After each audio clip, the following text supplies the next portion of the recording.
नमस्कार दोस्तों। आज हम एक ऐसे रहस्य की बात करने वाले हैं जिसके बारे में पद्म पुराण में विस्तार से बताया गया है कि प्रश्न बड़ा अनोखा है। पति से दूर अपने पिता के घर में रहकर स्त्री कौन सा पाप करती है?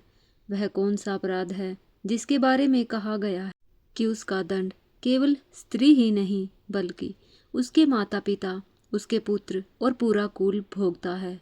और इन प्रश्नों का उत्तर आज आपको इस कथा में मिलने वाला है। दोस्तों, पुराणों में इस विषय से जुड़ी एक अत्यंत प्राचीन और ज्ञानपूर्ण कथा मिलती है। आज हम वही पवित्र कथा आपको सुनाने जा रहे हैं। इसे ध्यान से सुनिए। हर घटना में गहरा संदेश छिपा है। एक बार देवर्षि नारद जी यमलोक की यात्रा पर निकले। धर्मराज यमराज से मिलने के लिए जब वे आगे बढ़ रहे थे, तब रास्ते के किनारे स्थित अनेक नरकों से उनका सामना हुआ। वहां उन्होंने बड़ी संख्या में स्त्रियों को भयंकर यातनाएं झेलते हुए देखा। उनके अंग अग्नि में तप रहे थे और वे पीड़ा से चीख रही थी। उनका क्रूर रुदन सुनकर पूरे मार्ग को दहला रहा था। नारद जी ने ध्यान से सुना। वे स्त्रियां विलाप कर रही थी, हाय, हमने मायके में रहकर यह भारी पाप किया है। अब इस पाप से कैसे मुक्ति मिले? यह सुनते ही नारद जी के हृदय में अनेक शंकाएं उठ खड़ी हुई। वे सोचने लगे, क्या सच में विवाह के बाद पिता के घर में रहना कोई पाप हो सकता है? यदि हाँ, तो ऐसा कौन सा पाप है जिसका परिणाम इतना भीषण है? इसी रहस्य को जानने के लिए नारद जी तुरंत यमराज के दरबार पहुंचे। यमपुरी में पहुंचते ही धर्मराज ने उनका सम्मानपूर्वक स्वागत किया और पूछा, हे देवर्षि, आज आने का कारण अवश्य कोई विशेष बात होगी। नारद जी ने उन्हें प्रणाम कर कहा, हे धर्मराज, मार्ग में मैंने कई स्त्रियों को नरकीय यातनाएं भोगते हुए देखा। वे रो रो कर कह रही थी कि उन्होंने मायके में रहकर पाप किया है। कृपया कर बताएं, विवाह के बाद पिता के घर में रहने से ऐसा कौन सा पाप होता है और उसका दंड कौन भोगता है? यमराज ने उनकी बात गंभीरता से सुनी और कहा, हे देवर्षि, आपका प्रश्न अत्यंत महत्वपूर्ण है। सीधा उत्तर देने से पहले मैं आपको महाराज कंस के जन्म से जुड़ी एक दिव्य कथा सुनाना चाहता हूँ। इस कथा में वह रहस्य छिपा है जिससे जानकर आपकी शंका पूरी तरह मिट जाएगी। जो भी मनुष्य इस कथा को श्रद्धा से सुनता है, उसके 32 प्रकार के पाप मैं स्वयं क्षमा कर देता हूँ। नारद जी ने उत्सुक होकर कहा, हे धर्मराज, ऐसी पुण्यमयी कथा अवश्य सुनाइए। तब यमराज ने कथा को आगे बढ़ाते हुए कहा, ध्यान से सुनिए देवर्षि, अब मैं वह रहस्य उजागर करने जा रहा हूँ जिससे संसार को एक महत्वपूर्ण शिक्षा मिलती है। हे देवर्षि, यह घटना भविष्य में 28वें द्वापर युग में घटने वाली है। अब मैं इसका वर्णन ऐसे करूँगा मानो भूतकाल की कथा सुना रहा हूँ। ध्यान से सुनिए। उस समय कौशलपुरी नाम की नगरी में एक प्रतापी राजा वीर प्रताप राज्य करते थे। वीर प्रताप धर्मपरायण और न्यायप्रिय शासक थे। उसी समय दूसरे देश में एक बहुत ही सुंदर कन्या निवास करती थी। उसका नाम अवंतिका था। वह नरेश महाराज धर्मकेतु की पुत्री थी। महाराज धर्मकेतु ने अपनी पुत्री अवंतिका का विवाह महाराज वीर प्रताप से कर दिया। विधि विधान पूर्वक अवंतिका और वीर प्रताप का विवाह संपन्न हुआ। विवाह के बाद रानी अवंतिका अपने पति की सेवा में पूर्णतया लग गई। अपने स्नेह और समर्पण से उन्होंने शीघ्र ही महाराज वीर प्रताप का हृदय जीत लिया। महाराज भी अवंतिका से प्रेम करने लगे, यहाँ तक कि अवंतिका के बिना एक पल भी नहीं रह पाते थे। कुछ वर्षों बाद रानी के माता पिता को अपनी बेटी की याद सताने लगी। वह कौशलपुरी में अपने दूत के साथ संदेश भेजा कि यदि महाराज को आपत्ति न हो तो रानी अवंतिका को कुछ समय के लिए मायके भेज दिया जाए। वीर प्रताप ने ससुर की इच्छा का मान किया और अपनी पत्नी को पिता के घर जाने की अनुमति दे दी। रानी अत्यंत प्रसन्न होकर राजकीय रथ में सवार होकर अपने नगर को चली गई। मायके में माता पिता ने आनंद पूर्वक उनका स्वागत किया। रानी अपनी सखियों संग बचपन की स्मृतियों में खो गई।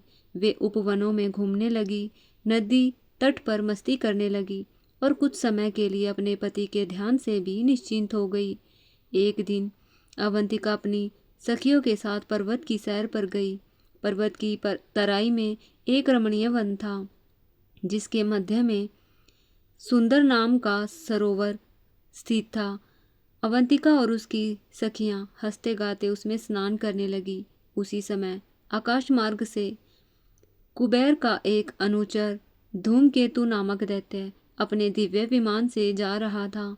दृष्टि पड़ते ही वह अवंतिका के अद्भुत सौंदर्य पर मोहित हो गया। उसने दिव्य ज्ञान से जाना कि यह अवंतिका राजा नरेश धूमकेतु की पुत्री है और वीर प्रताप की पत्नी है। वासना से अंधा होकर धूमकेतु ने योजना बनाई। उसने महाराज वीर प्रताप का रूप धारण कर लिया और वन में एक वृक्ष के नीचे बैठकर वीणा बजाने लगा। वह संगीत इतना मधुर था कि अवंतिका और उसकी सखियां उसकी ओर खिंचती चली गई। अवंतिका ने निकट जाकर देखा तो वह पुरुष हूबहू महाराज वीर प्रताप जैसा दिख रहा था। उसने मधुर स्वर में पुकारा, प्रिय अवंतिका, तुम्हारे बिना नहीं रह पाया, तुम्हें ले जाने आया हूँ। पति समझकर रानी संकोच और प्रसन्नता से उसके पास चली गई। वहीं अवसर पाकर धूमकेतु उन्हें वन के एकांत में ले गया और छल पूर्वक उसका भोग विलास किया। परंतु उसी समय रानी को ज्ञात हुआ, व्यक्ति के शरीर पर वह गोपनीय चिन्ह नहीं है जो महाराज वीर प्रताप के शरीर पर था। आंखों से आंसू बहते हुए वह चीख उठी, अरे दुष्ट, तू कौन है? तूने मेरे साथ यह घोर पाप क्यों किया? दैत्य ने अपना असली रूप दिखाते हुए व्यंग्य किया, मैं राक्षस हूँ। मैंने अपने स्वभाव के कारण काम किया है, किंतु तुम पतिव्रता होकर भी पति से दूर होकर मायके आ गई और पति का ध्यान खो बैठी, इसलिए मुझे पहचान न सकी। रानी पश्चाताप से भर उठी। तभी वह बोला, हे अवंतिका, मेरे भोग का परिणाम यह होगा कि तुम्हारे गर्भ से ऐसा पुत्र जन्म लेगा जो तीनों लोगों को दुख देगा। यह कहकर धूमकेतु अंतर्ध्यान हो गया। रानी विलाप करती हुई अपनी सखियों के पास लौट आई। सखियां उन्हें लेकर महल गई। माता पिता यह सुनकर बदहवास हो गए। नरेश धूमकेतु ने तुरंत अवंतिका को सम्मान पूर्वक उसके नगर भेज दिया। महाराज वीर प्रताप उन्हें देखकर प्रसन्न हुए, लेकिन अवंतिका अपने हृदय का घोर दुख छुपा गई। कुछ महीने बाद रानी गर्भवती हुई, किंतु उनके हृदय में आनंद नहीं, भय था। 10 वर्ष बाद और अंततः एक बालक को जन्म दिया। वह बालक जन्म लेते ही भयंकर रूप से रोने लगा। ज्योतिषियों ने बताया, वह भविष्य में अत्यंत अधर्मी और क्रूर शासक बनेगा। वह बालक और कोई नहीं, आगे चलकर तीनों लोगों को आतंकित करने वाला अघोर सूर था। यमराज ने कहा, हे देवर्षि नारद, यही अघोरसुर के जन्म की कथा है। यमराज ने गंभीर दृष्टि से नारद जी की ओर देखा, जैसे वह उनके हृदय में उठी हर जिज्ञासा को भली भांति समझ रहे हो। फिर वे शांत किंतु अधिकारपूर्ण स्वर में बोले, हे देवर्षि, अब आपके प्रश्न का उत्तर अत्यंत ध्यान पूर्वक सुनिए। संसार में विवाहित स्त्री का स्थान, उसका धर्म और उसके कर्म, इन सब का फल केवल उसी तक सीमित नहीं रहता, बल्कि पूरे कुल पर प्रभाव डालता है। जब कोई स्त्री विवाह के बाद अपने पिता के घर में अधिक समय तक रहती है, वह अनजाने में अपने पति धर्म से विमुख होकर पाप की भागीदार बन जाती है। इसलिए विवाह के बाद किसी पिता को अपनी पुत्री को लंबे समय तक मायके में रखना उचित नहीं कहा गया। माता पिता का प्रेम कितना भी गहरा क्यों न हो, किंतु धर्म का विधान प्रेम से भी महान है। इसके बाद धर्मराज यमराज ने गंभीरता से आगे कहा, स्त्री का विवाह जिस पुरुष के साथ हुआ है, उसके घर में रहना ही परम धर्म, परम कर्तव्य और जीवन का वास्तविक आधार है। जब वह ससुराल में रहकर पूर्ण श्रद्धा और भक्ति भाव से अपने पति की सेवा करती है, तो उससे न केवल पति का कुल बल्कि पिता का कुल भी गौरवान्वित होता है। उसके सद्गुणों की सुगंध 2 कुलों में फैलती है। परंतु मायके लौटकर स्त्री जब अपने बचपन की स्मृतियों और सुखों में डूब जाती है, तब उसके भीतर यह आशंका रहती है कि वह पति के प्रति अपने कर्तव्य को भूल सकती है और धीरे धीरे उसके धर्म से डिगने की संभावना बढ़ सकती है। संसार का यह नियम है कि विवाह उपरांत स्त्री की संपूर्ण रक्षा और मार्गदर्शन उसका पति ही कर सकता है। जब वह पति से दूर रहती है तब उसके मन में कभी भी विषैले विचार, कमजोरियां उत्पन्न हो सकती हैं। ऐसे में वह किसी पर पुरुष के छल कपट में फंस सकती है। इसलिए यह उचित है कि विवाहित स्त्रियों को उसके पति से लंबे समय तक दूरी न रखनी चाहिए, क्योंकि दूरी कभी कभी धर्म का शत्रु बन जाती है।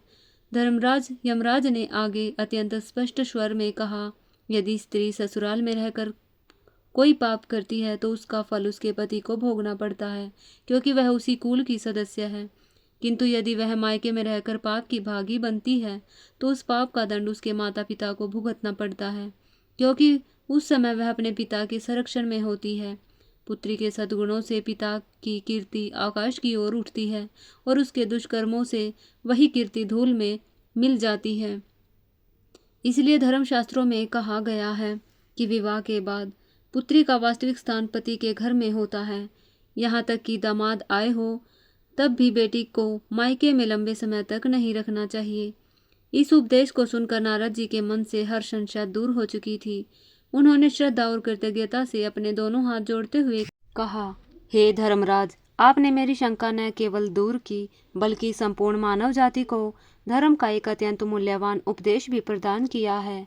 मैं वचन देता हूँ कि पृथ्वी पर जाकर इस कथा का और इससे प्राप्त होने वाली शिक्षा का विस्तार अवश्य करूँगा, ताकि लोग धर्म के मार्ग से विचलित न हों और अपने कर्तव्यों का पालन कर सके। यमराज ने प्रसन्न होकर देवर्षि को आशीर्वाद दिया और उसी क्षण नारद जी ने मधुर स्वर में नारायण नारायण का उच्चारण किया। फिर वे यमलोक से विदा लेकर अपने दिव्य वेग से पृथ्वी की ओर प्रस्थान कर गए, ताकि इस ज्ञान को मानव जगत तक पहुंचा सके। मार्ग में भी उनके मन में यमराज के वचनों की गूंज बनी रही और वे बार बार सोचते, सचमुच धर्म ही वह प्रकाश है जो संसार को सही दिशा दिखाता है। दोस्तों, आशा है आपको यह कथा सुनकर कुछ गहन और कुछ नया उपयोगी ज्ञान प्राप्त हुआ होगा। यह केवल कहानी नहीं बल्कि धर्म और कर्तव्य का दर्पण है। अगर आपको यह वीडियो अच्छी लगी हो तो कमेंट करना ना भूलें। कमेंट में जय श्री कृष्ण अवश्य लिखें और हमारे चैनल को सब्सक्राइब जरूर करें। धन्यवाद।